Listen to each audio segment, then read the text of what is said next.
Il y a différents contextes où on utilise l'animal. Ça peut être le contexte de la recherche expérimentale,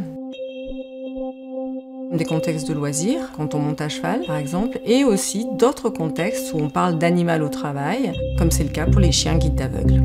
C'est une situation où il va subir des contraintes, c'est nous qui décidons pour lui. C'est-à-dire qu'on va lui donner des conditions de vie qui ne sont pas naturelles. Il faut trouver des compensations pour que l'animal soit quand même bien dans sa tête, dans son corps.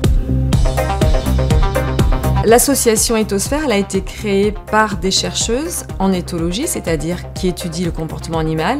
L'association se préoccupe du bien-être animal et on va intervenir à plusieurs niveaux en sensibilisant le grand public, mais aussi la recherche expérimentale au bien-être animal, à resocialiser les animaux et également à se préoccuper des bonnes conditions de vie des animaux qu'on met à la retraite après une vie au laboratoire. Nous, l'association, on ne gère pas d'animaux.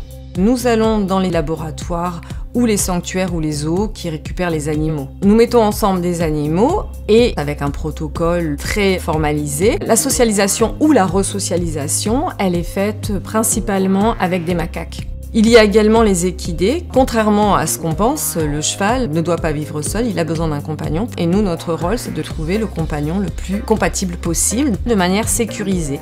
Pour mesurer le bien-être animal, eh bien, on a des indicateurs sur les comportements avec des signaux de bien-être, des signes de mal-être. C'est grâce à ces indicateurs objectifs d'éthologistes qu'on va pouvoir donner des recommandations. On va intervenir pour former les personnels dans les laboratoires, pour leur expliquer en quoi le bien-être animal est indispensable, parce que si les animaux sont bien dans leur tête, ils vont coopérer plus facilement. Nous sommes une association scientifique et ça nous permet d'agir concrètement sur le terrain, d'intervenir dans les laboratoires. Nous sommes la seule association qui fait de la resocialisation et qui s'occupe sur le terrain de bien-être animal. Et ce qu'on espère, c'est vraiment une révolution dans la société. On voit une évolution positive des mentalités et ça, c'est une grande satisfaction. Puisque l'humain utilise l'animal, en contrepartie, il doit le respecter et garantir son bien-être.